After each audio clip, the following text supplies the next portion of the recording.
when I look at this table, the x's always go first. So the months is going to be your x value, and the sales is going to be your y value. Now, what I want you to do is see which ones have these ordered pairs listed. Okay, so I'm going to list the ordered pairs. So let's look. 1 should match up to 650,000. It looks like that one. 2 goes to 25,000. 3 goes to that 1.17 million or close to that. 4 goes to the 430,000. So the others are all mixed up in a different order. So it looks like the answer for that one would be what? Answer A. That's all you needed to do. Was this is your x values, which is the months. Y values is the sales. And see which one of these had the correct ordered pairs. Okay, so that one was pretty simple on that one. Question 7. Okay, now question 7, what are we trying to do here? For question 7, we're going to be finding the midpoint, right? Okay. Did you have a question about the first one? Yes. David? Sure. Yep. No problem. Okay. What about the first one? So it's going to be A, right? Do you see why? Because these are the x values and this is the y values. So if I look at A, 1 here is your x value, 650,000 is the y value. Okay? Yeah, and it's pretty simple. They just match up. So does that answer that one now? Okay. Yep, no problem. Be sure and ask questions. I'm here to help. So the first one would have been answer A. We also asked about question 7. And question 7, we want to find the midpoint.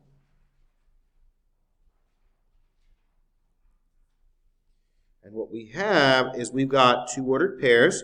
We've got b comma y, and we've got minus 5b and 7y. Now, what are we wanting to do? Okay, we are trying to find the midpoint. So what's our midpoint formula?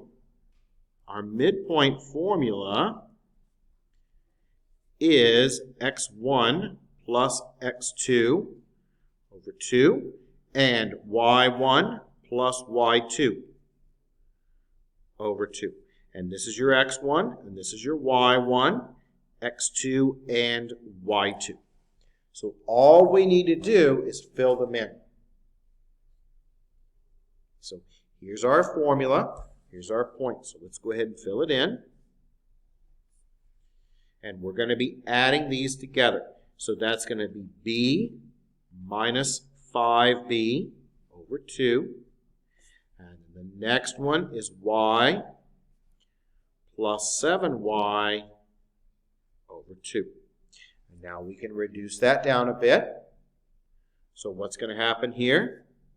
Well, b minus 5, that's a minus 4b over 2. And y plus 7, so 1 plus 7 makes it an 8y over 2. And that then reduces down to be a minus 2b, comma, 4y for your answer there. So that's going to be your answer. So do you see what I did there? Right? It just has variables.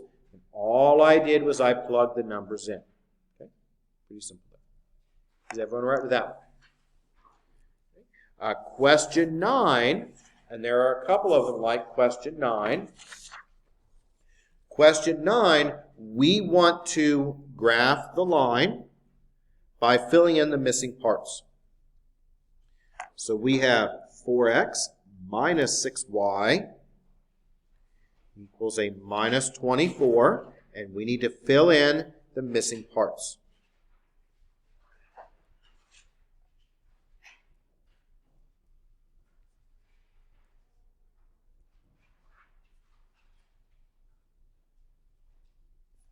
Remember, this is your x and this is your y.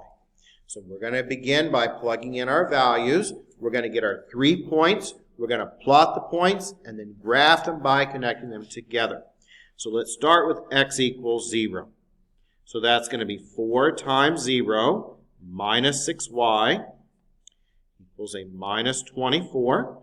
4 times 0 is 0. So that's a minus 6y equals a minus 24. We'll divide by our minus 6.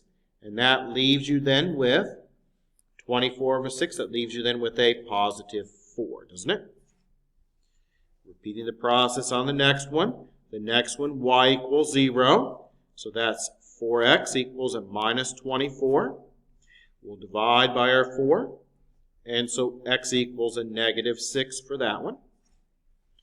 And then the last one, we're going to plug in negative 2 for x. So that's 4 times a negative 2 minus 6y equals that minus 24. So that's a minus 8 minus 6y equals a minus 24. We'll add our 8.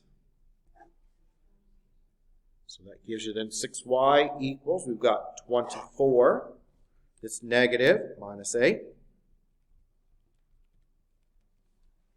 And that comes out to then be a 16. And it should be a negative, shouldn't it? Okay, so we just move things around. That's all that we did. We're plugging in our x value, solving it for y. And don't forget your sign about out there. Divide by your negative 6, and you want to reduce, bless you. So that gives you then, when you reduce, y equals now a positive 8/3. Is everyone okay with that? Don't make a mistake. It's easy to do. All right, so let's now go ahead and finish this one out.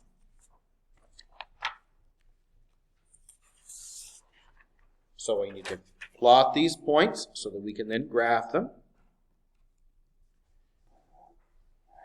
And we're at the first one here, which is at 0, 4.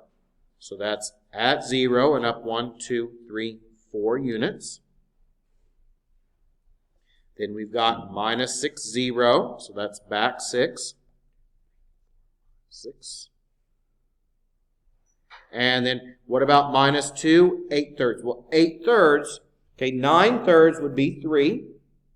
So it's almost at 3, back 2 units, so it's going to be right about there. A little bit below it, actually, be right about there, close enough.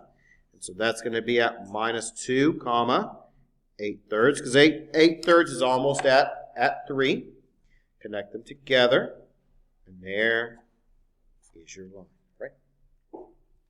And that's all I need you to do on that. Does that make sense now?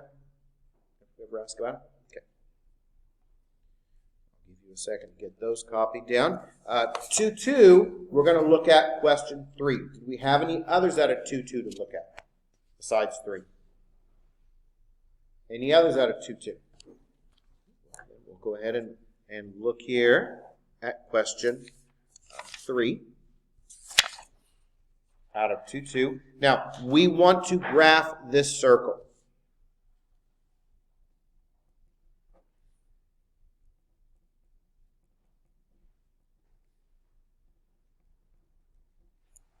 So we want to graph this circle. Now, to graph a circle, what do we need? We need a center, and we need a radius. Do we have any values that go with the x there? No. Do we have any values that go with the y? No. So my center would be 0, 0. Why is that? Because this is like x plus 0 here. Y plus 0 here. Now, our radius is not 49, is it? We have to take the square root. So what's the square root of 49? 7. Now, when we go to graph that, where do we start at? Start at our origin, 0, 0, and we're going to go 7 units in each direction. So 7 up. 7 down,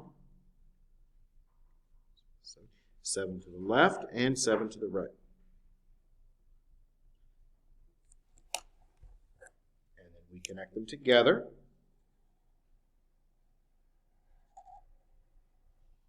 And there is your circle.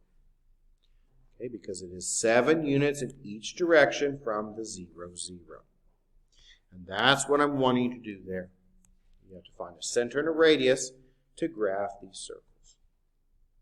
Any other questions out of 2-2? 5? Sure, Chase. Yep, we'll look at question 5.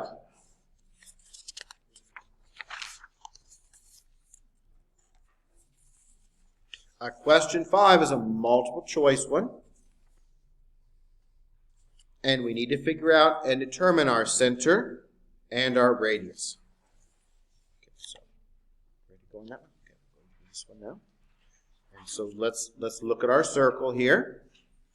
Where's the center at? Well, if I try to trace this around, it looks like right there is going to be the center, isn't it? And what would that be as an ordered pair? Well, let's try to count and make sure we're at the same spot. As an ordered pair, it looks like my center's at -2 and then up about 3, isn't it? Right? So that's my center, -2, +3. Is everyone okay with that? And how much is my radius? Well, if I'm here, how many units do I have to go over to get to the edge here? It looks like I'm going to have to go over 1, 2 units. So my radius would then be 2, wouldn't it? Is everyone okay with how I got the center and the radius there? Find your center and your radius. Now, which one of these is it going to be? Let's put this in our center radius form. Okay? So, center radius form, what do we do with our signs? Let's get that done first. When we go from the center to the center radius form, what do? We switch the what? Signs, right? Remember that? So, it's going to be x what? +2, y, switching your signs, -3, and it doesn't equal 2. What does it equal? 2 squared, which is what? 4. So 4 is going to be there. Now, which one does that correspond with? We can go ahead and eliminate A and B because it should be the 4 there. So it looks like it's going to be answer what? Answer C, doesn't it? So question 5 would be answer C. Does that make sense on that one now? Do you see I figured out the center and I figured out the radius, and then when you go from the center radius form, you square your radius, and your center, you switch your signs out. Is that going to take care of your questions out of 2-2 now? Any others out of 2-2? Oh, which one? 9? Sure. Yep, we can look at 9 as well.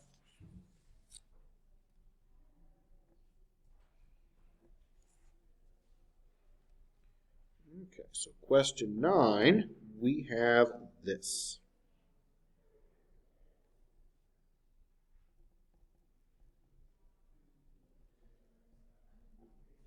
I'm going to go ahead and move that 74 over. Just to save a step of rewriting it again, I'm going to move that 74 over. So that's going to be moved over. So that gives me this. Now, what do we have to do? Do we have a number in front of the x squared and the y squared? Yes. What's in front of it? 2. So what do we have to do with all of our numbers here? Divide everything by a 2. Does everyone see why I moved that 74 over to begin with? Because I want to make sure that all the x's and y's are on the left, just the numbers on the right.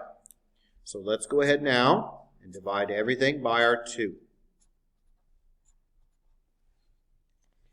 Then we will complete the square twice. So go ahead and divide it all by 2. So that leaves me then with an x squared plus y squared. 16 over 2 is an 8y. 20 over 2 is a 10. Sorry, 8x there. My mistake. About wrote the wrong number down. Should be an 8x there. And a 10y. And 74 divided by 2. That's going to be a 37. Right? Okay. Is everyone all right with that so far? Now, once we're at this point, we need to get this in center radius form so that we can get the center and the radius.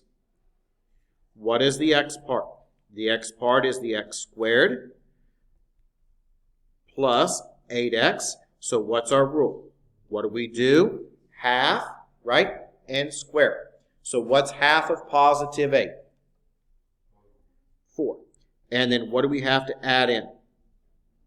4 squared is 16. So we have to keep track of that. And I believe I missed a sign there that should be negative, shouldn't it? Sorry about that. Just wasn't careful with the sign. So that was negative. So yep, that'll be negative there. Now, what about the other one? The y part. Okay, for the y part, we've got y squared plus 10y. What's half of 10? Half of 10 is 5. And 5 squared is what? 25. So it goes there.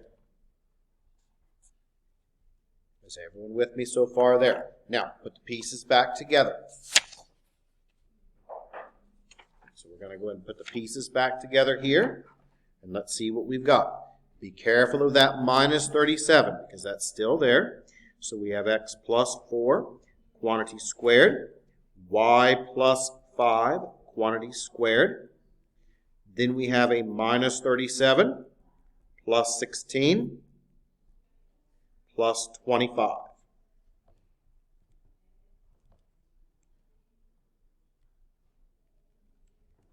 Working that all out, that gives you that 4 there. That is in center radius form. And what is the center of this circle? Well, the center of this circle would be minus 4, minus 5. And what is the radius? Square root of 4, which is then what? 2.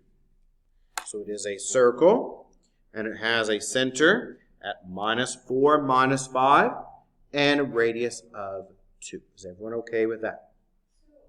Sure.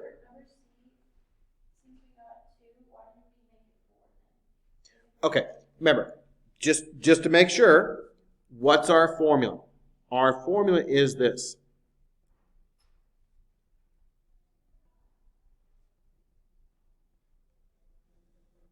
Okay, the center radius form is this. X plus h, quantity squared, y plus k, quantity squared equals r squared. And the center is minus h minus k, and the radius is r. Now, this is r squared. Okay, so when we work this out, this 4 is r squared. We don't want r squared, because that's according to our formula, that's r squared there. We want our r. So how do we get the radius? Radius is going to be 2. Why? Because that is the square root of 4. So whenever you want your radius, you always take this number and you square root it.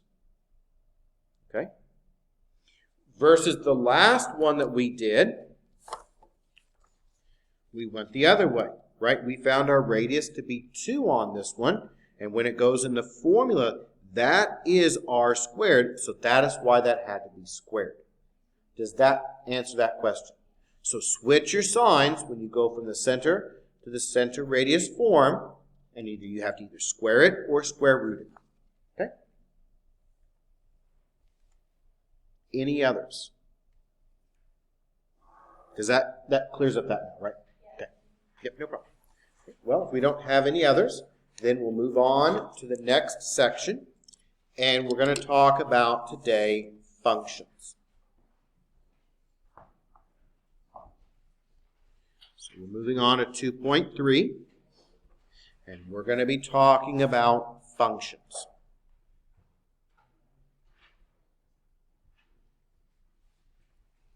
Now, what a function is it takes one thing and turns it into something else. Let's talk about how we determine if something's a function. And there's two things we can look at. We can either look at the graphs or we can look at ordered pairs, and then we'll be able to do equations after that. So for graphs, for functions, we have what's called the vertical line test.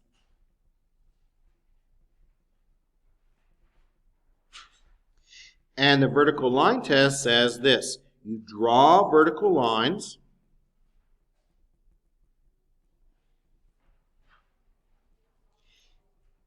if any line touches the graph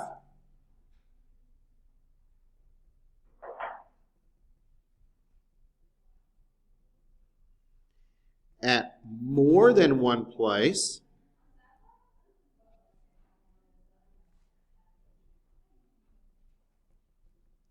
it is not a function.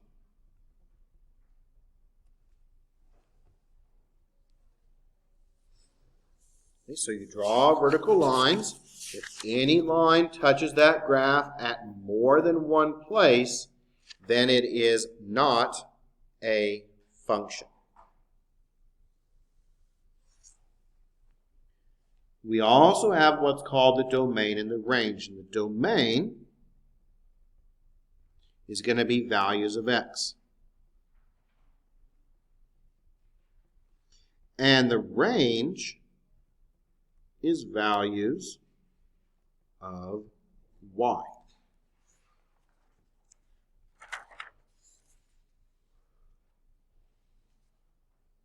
So I'm going to give you some pictures, and we're going to see if these are functions, yes or no.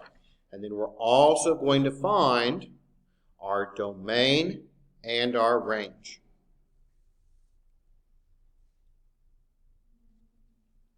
So here's a graph. We're going to see if this is a function or not. And we're also going to get our domain and our range.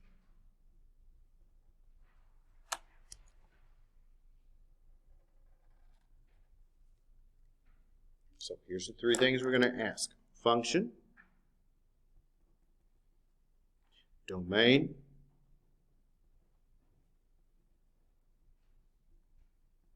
range. The function part is usually the easiest. So all we need to do for the function part is we draw vertical lines. So we're going to draw vertical lines here.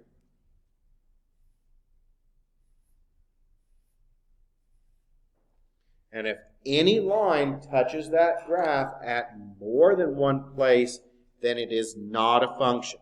Each one of these touches the graph at what? Only one place. So that means each one touches at one place. So this is a function. So this one is a function. Now, what about the domain and the range? The domain is the values of x. So let's see on the x-axis. This is your x-axis here, minus x and positive x. So where does it start at on the x-axis? -3, and which way is it going? It's going to the right, and as you go to the right, it goes to what? Positive infinity. So my domain would be -3 to positive infinity, right? What about the range, the up and down part? Well, does this line right here, does it ever go up here at all? No. So, where does it start at on the y-axis? At 0, and what is it doing? Going down, isn't it? Right, it's going to curve downward. So my range would be -infinity to 0. Because it's going down from left to right. Okay, yeah, because what we do is when we read it, it goes back to the number line. And on the number line, how does it look like on the number line? Okay, number line, remember, is this. Number line, -infinity is to the left, positive infinity is to the right. So when we put them in our interval notation, we make sure that we follow the correct order of the number line. So it is -infinity, so that's going first, because that's the left on the left here. And then where does it stop at and don't go above? It doesn't go above what? The 0. So that's why as it goes back to the number line. You label them the same way as the number line. -infinity is on the left, positive infinity is on the right. That's why this one is at -infinity, and positive infinity is on the right. This one is negative infinity here, and it goes to 0. Does that make sense for that part? Just label them like they're on the number line. Well,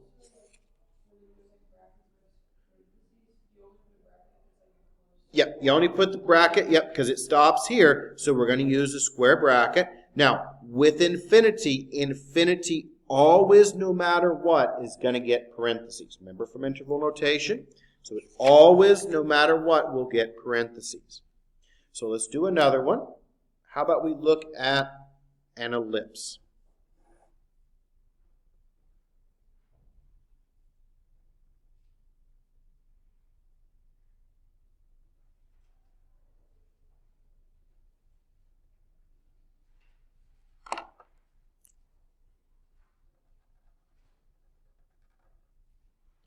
Okay, so I try to draw this one as best that I could. Hopefully we can see what we've got here. Now, is this one a function, yes or no? No, it is not a function. Why not? If I draw a vertical line, this vertical line touches that graph 2 points, right? Each one crosses it twice. So that means this one is not a function. And what about my domain? What's the domain? Domain is from -3, sorry, not -3, let me say it correctly here. -1, right? X values, -1, and where does it stop on the x-axis? 5. What about the range? What would the range here be? Well, the high part and the low part is at what? Positive and -2. So my range would be -2 to +2. Because there's your y values. Your x values are here. And it is not a function. Why not? Because it crosses there. Let's do another one just to make sure we have this down. It's very easy, and I want to make sure that we understand this basic concept. So let's do another one here. Some more paper.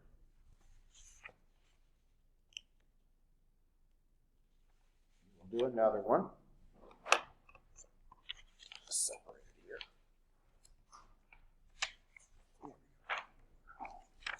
I'll do another one here. And let's do one that is a function. Let's look at a line.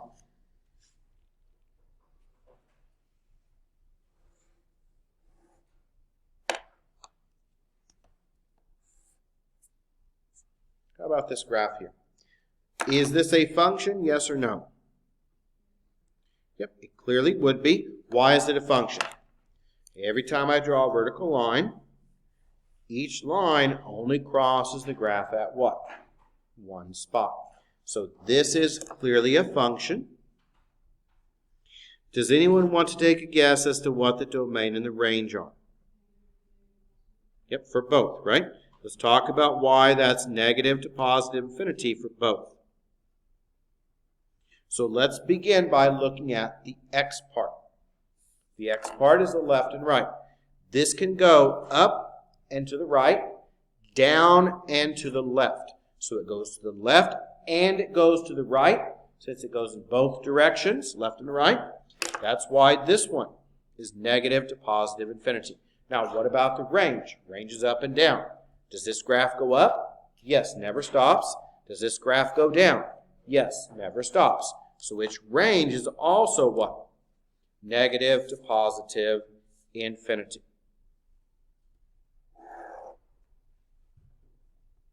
Now, how do we tell if an equation is a function?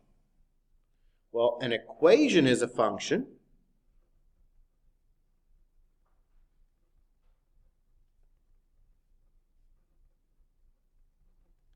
if it can be solved for y.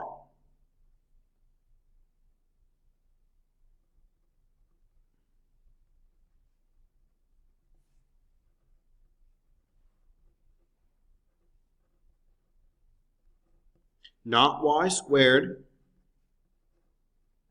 not y to the fourth, none of those, not y to the sixth. Also, inequalities are not functions because they break break it with the shading. So you have to be able to solve it for y. So on the next ones, all I'm going to have you do is I'm going to give you an equation, and you're going to tell me if it is a function or not.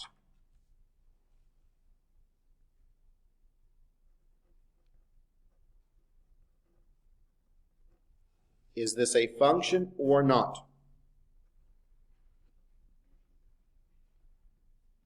Yes, it would be. Why is this one a function? Can I solve it for y? Why, yes, I can. Very, very easily, right? I can do that without any difficulty at all. And so we can easily do that. If you can solve it for y, then it is clearly a function. So this one right here was clearly a function. Why? Because I could solve it for y. Let's do two more of these.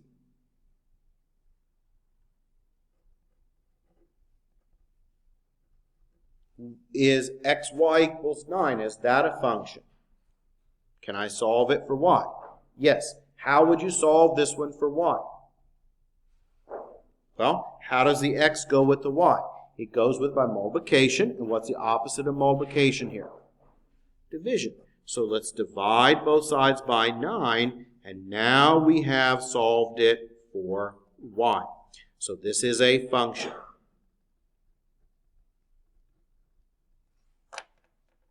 Okay, so yes, it is a function. Now let's look at one that is not a function.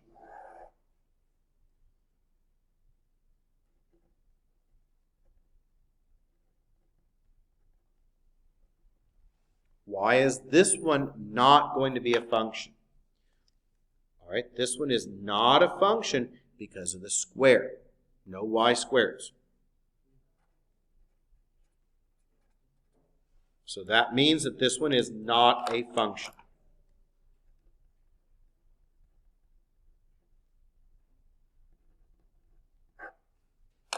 So that one's clearly not a function. And why is that one not a function? Because you got a y squared instead of a y. This section, there's really not much to it. We now need to talk about function notation and how that is going to work.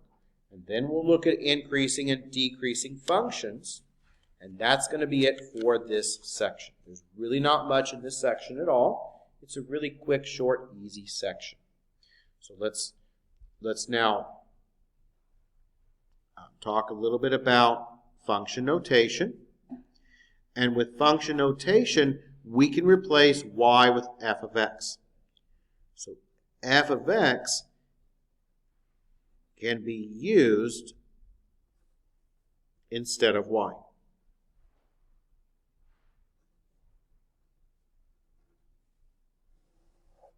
So f of x and y can be used interchangeably. F of x and y are the same thing. So whenever you see the function notation f of x or h of x, it's the same as y. So I'm going to have you, now on the next ones, I'm going to have you rewrite these in function notation. So here's the directions. Okay, f of x can be used in place of y. It's the same thing.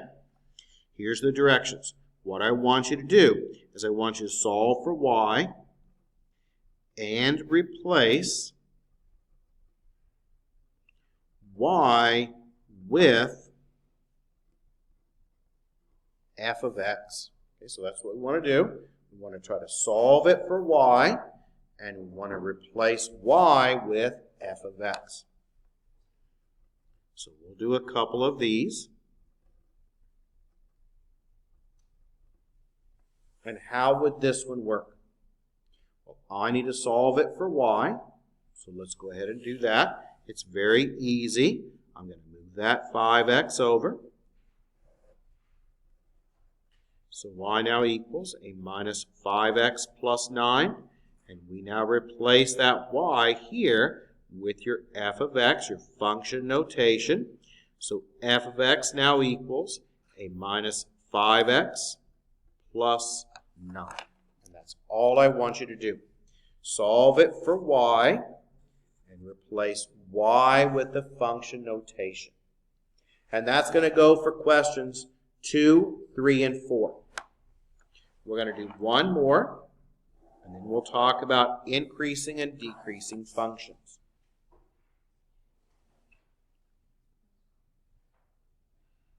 So, same directions. Solve for y and replace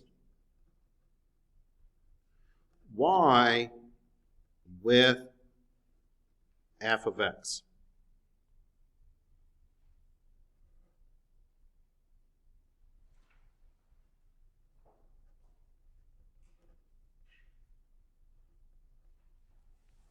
So I want you to solve this for y and replace y with f of x. So let's begin by moving that 8x squared over.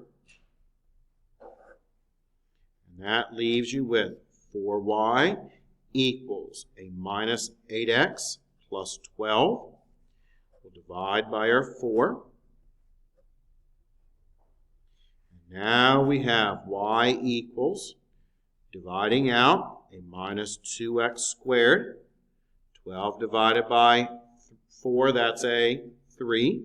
And what's our last step now? Replace y with your function notation, f of x. So that's going to be f of x equals a minus 2x squared plus 3, and that's it.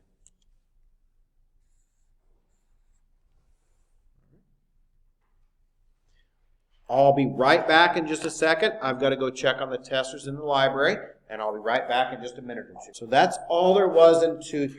2-3 is a very, very short, very easy section. Now we're going to begin looking at 2-4.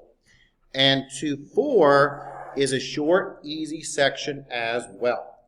There's really not much in 2-4. 2-4 is all about the slope. So we're going to be learning today about the slope. It won't take long at all to go through this section. So 2-4, should be able to finish it up today, I believe. 2-4 is all about the slope. And this should be a review. Now, slope is defined as rise over the run. Slope is a number. It's a fraction. And let's look at these 4 graphs and identify if the slope is positive, negative, 0, or undefined. Let's see if we can remember these and how they work.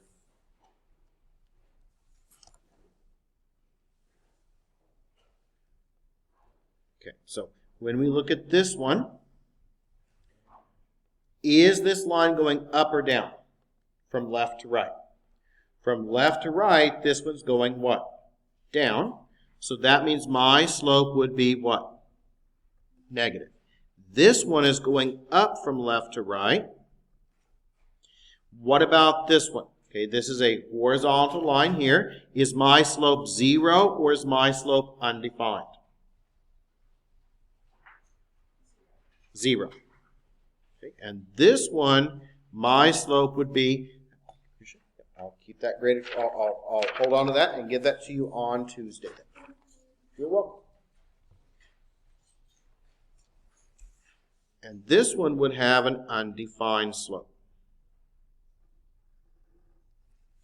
Okay, so positive, negative, positives here, negatives here, 0, and undefined. We'll see if we can't get through most of this. I still need to go back and do one part I forgot in 2-3, but we'll do that here in just a moment. But let's go ahead and at least get part of 2-4 done. Now, if I have a slope, how do I find a slope? Oh, thank you again. I'll get that graded for you. Staple it together here.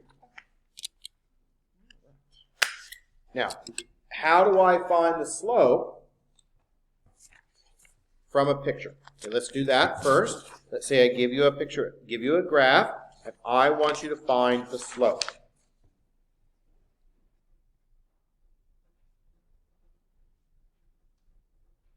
We'll see how far we can get here. Should be able to get through most of it, I think. But I'm going to give you a graph, and I want you to find the slope.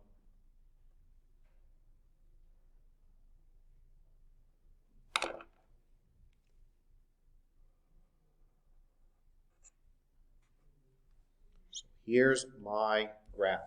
Now, my slope is m, and m is rise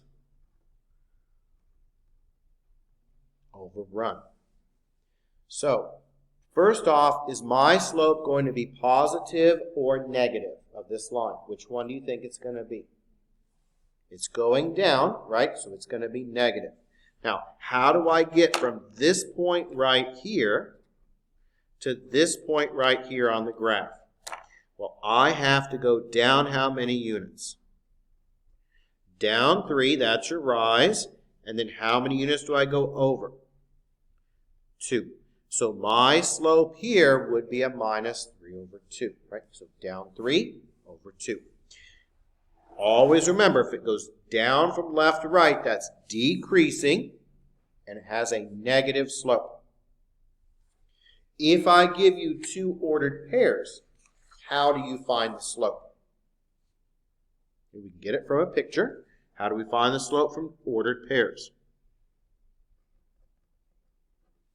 Let's find the slope given 2 points.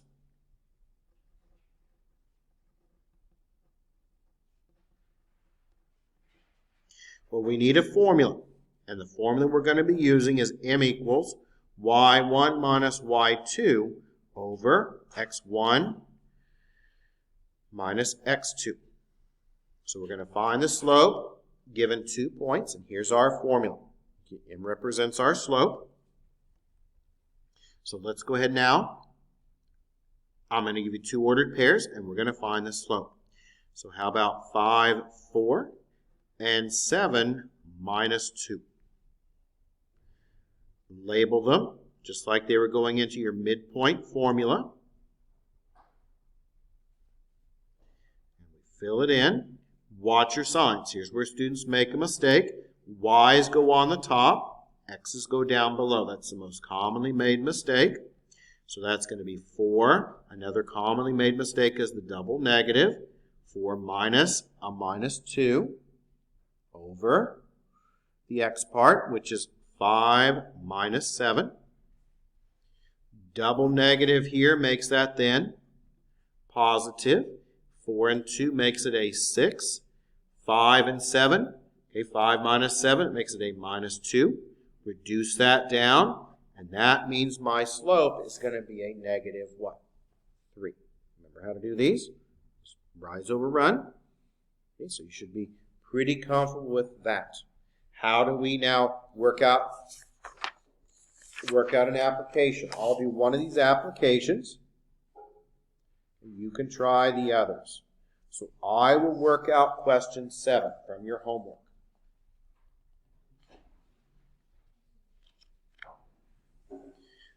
When it says average rate of change, that is your slope. It's the same as your slope. So we're going to work out question 7, and I'll leave the others for you to try on your own. A deep sea diving bell is being lowered at a constant rate. After 9 minutes, the bell is at a depth of 500 feet, and after 30 minutes, the bell is at a depth of 1,600 feet. What is the average rate of change of the depth? And we want to round to 1 decimal place here. Now, we want to make sure we set it up correctly. We need to make sure we know what's the x and what's the y. So we are looking at the average rate of change of the depth. So the average rate of change of the depth would be, for this one as a fraction here, and it's usually going to be this way, it's going to be the depth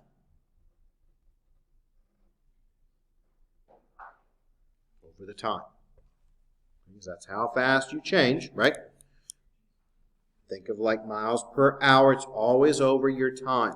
So we want to see how fast we are going down in this bell that we're lowering in the water. Now remember, if this is your slope here and it's your depth over your time, that means your y is going to be the depth. And then your x is going to be the what? Time. So our ordered pairs are going to be like this. Time, comma, the depth. When we work with time, time is usually down below. Okay, so what do our ordered pairs look like? And they're normally written in the correct order as well. So our ordered pairs are going to be time, comma, the depth. A deep sea diving bell is lowered at a constant rate. After 9 minutes, the depth is 500 feet. So that means my time is 9 and my depth is 500. What about the other one? The other one says after 30 minutes, the depth is at 1,600. Now, all we need to do is we need to find the slope. That's it.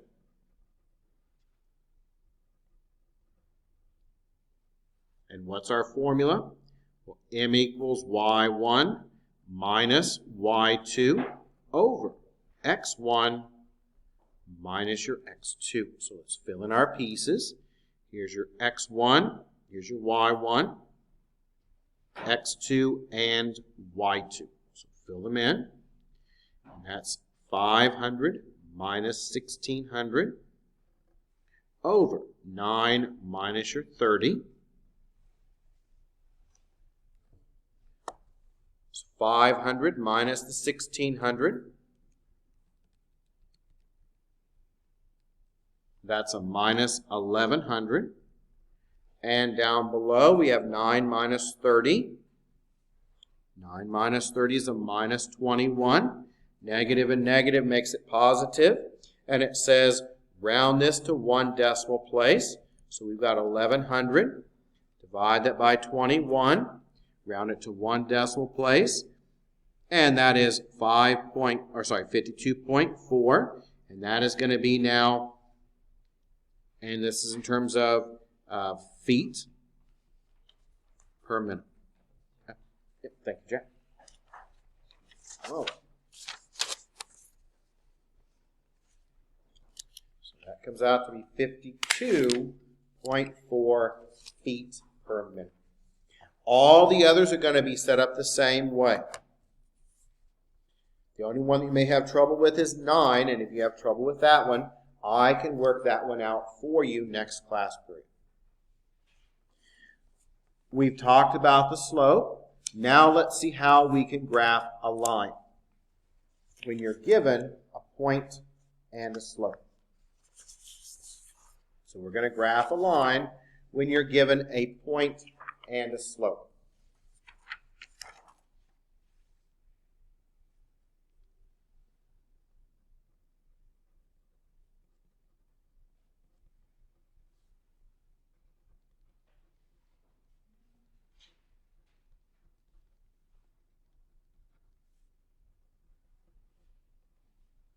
So graph a line, we're given a point and a slope. So let's say I give you, how about minus 5, positive 2, and we have a slope of minus 4/3. So I want you to graph this line. Well, how do we do that? Well, first off, we've got a point, so let's find our point. So negative 5, positive 2. Where is that at? Be careful with it. Make sure you plot it in the correct spot. So minus 5 is your x. That goes first. 1, 2, 3, 4, 5. And up 2 is right here. And that's at minus 5, positive 2. Now, what is our slope? Our slope is a minus 4/3. So that means we'll go down 4 and then what? 3. So where do we start at? Okay, we started our point right here. That's where we're going to begin, and we're going to go down 4 units. So down 1, 2, 3, 4. So down 4, and then how many units do we go over? 3. Always go to the right, never go to the left. 1, 2, 3 units over. There's your second dot, and now we can connect them together.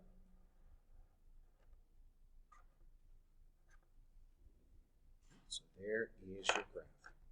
We'll do a couple more of these.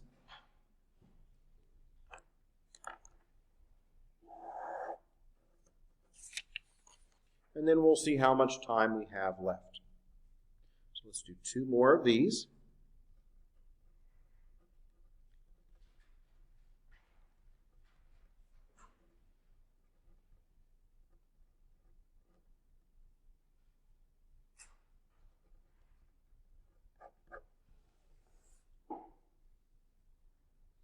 How would I graph this one? Well, this one has a slope of 0, right? And if we remember from a few moments ago, when we looked at these graphs here, you sat here and talked about it with me. We talked about these, and there are 4 types: positive, negative, 0, and undefined slope. And remember, what does a 0 slope look like? This is a 0 slope, right? Horizontal line. So what is our graph going to look like? Well, we first started our point 8, 5. So it's negative 5. So let's make sure we're in the right spot. We're going to go forward 8 units. So 8 units over and 5 units down. Right here. Now, if my slope is 0, what kind of line was that? That was a horizontal line. So what does it look like now? It's a horizontal line. This is what it looks like that. Okay. If your slope was undefined, what would it be? Vertical, up and down. If it's some other number, it's going to be a diagonal. So let's do 1 more.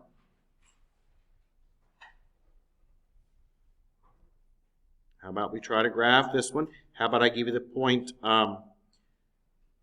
0, negative 3, and let's say my slope is positive 5. How would I graph this line? We got a point and a slope. So where do I begin?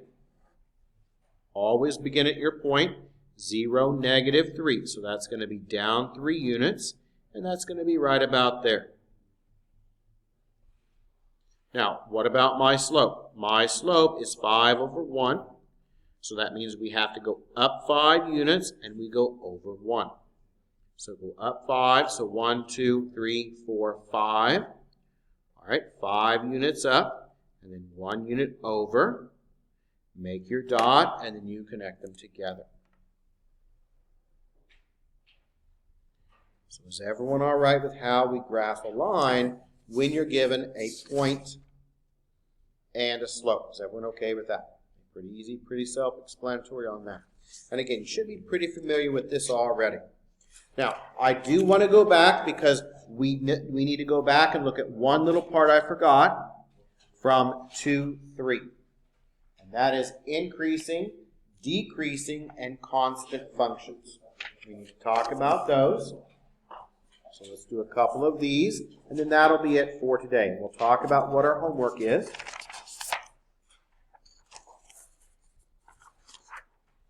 And we have one piece left to do, and this is back in 2.3.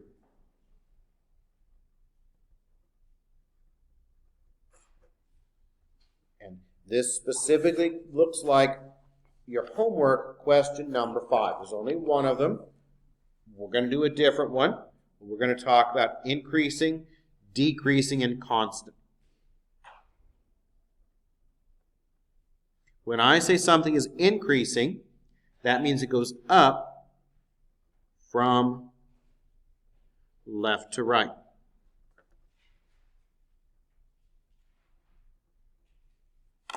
So that's going to be like this. Okay, this is going to go up from left to right. Decrease would mean it goes down from left to right.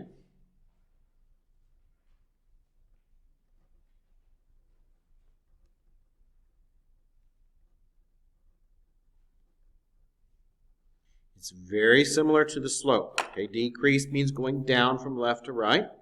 And then constant means it's going flat. Okay, it's horizontal.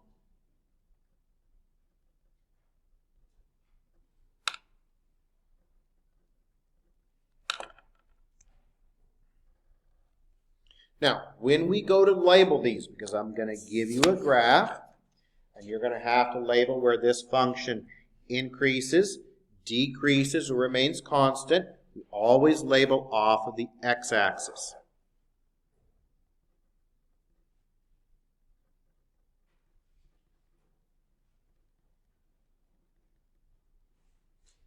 So we always label off the x-axis.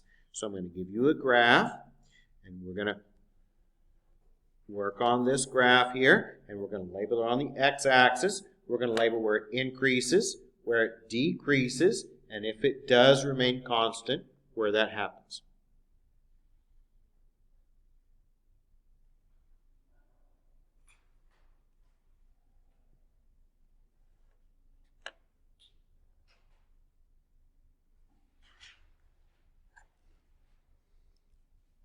So here's our picture.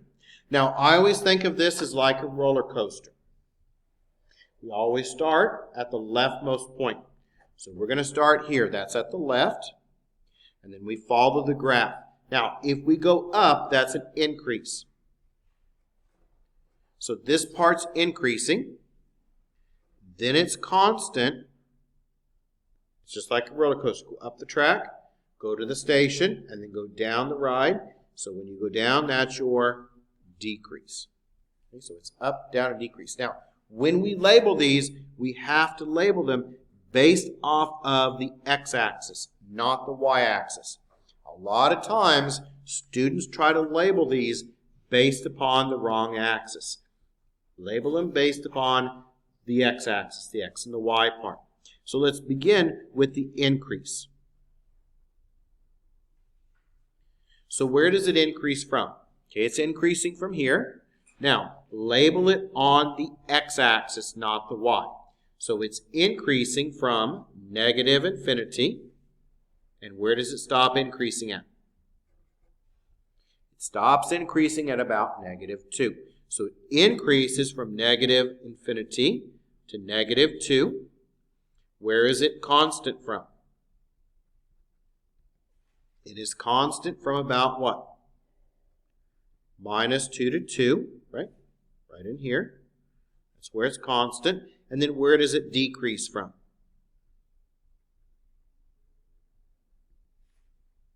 It decreases from about 2. And where does it stop decreasing at? It never stops. It goes on. It goes on. It goes down to the right. So it decreases from 2 to infinity. Because it's going down, but it's always look at the left and right. Okay, it's going to the right. When it goes to the right, as it goes down, that's going to positive infinity.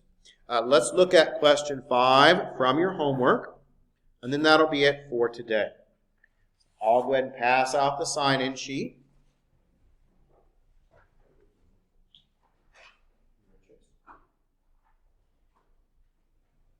We're going to go back to 2.3, and I will work out question 5 for you. It's the only one that's like this. We'll talk about it and make sure we understand how to label it correctly here.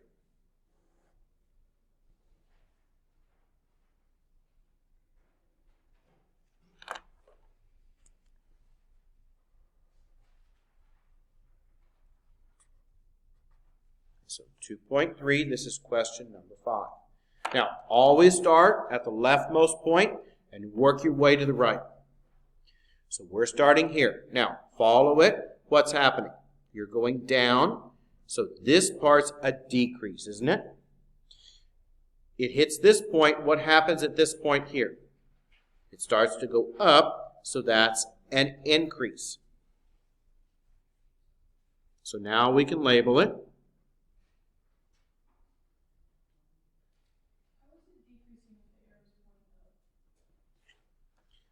Okay. It's because, think about a stock price or something like that. You look at a graph of the stock. Okay. If I look at the graph of the stock and it's going down, I'm losing money, right? That's just like your slope. This is going down, and then this one goes up. Okay, we always read it from left to right. So you start at your leftmost point. It's going down, and then it goes up, just like this one. So this one we started here, and we follow the graph. The graph goes up, constant, and then down. So this one goes down and then up. The arrows just tell you it goes up forever, this way. That's all they do. So this is going, yep, you're welcome. This is going down, and this is going up.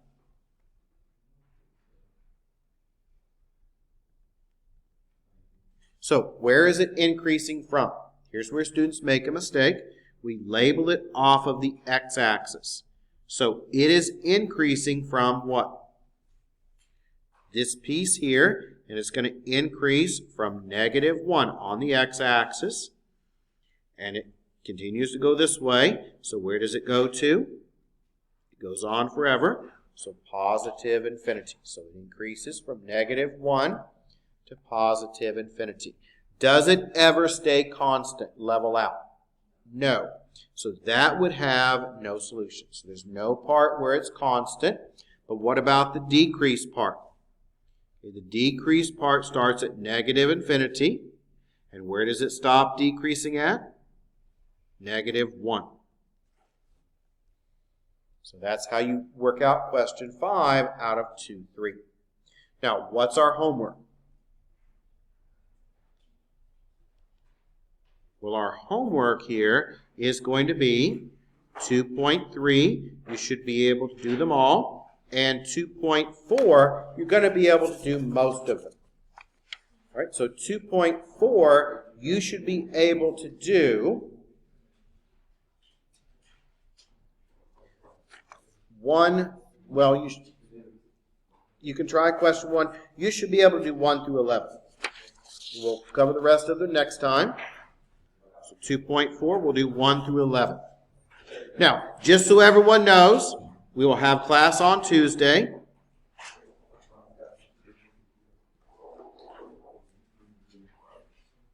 No class on Thursday, March 9th. Okay, so Thursday, March 9th, we're not going to have class. That's math relays, so they're closing, or not having any of the math courses at all. So no class on next Thursday.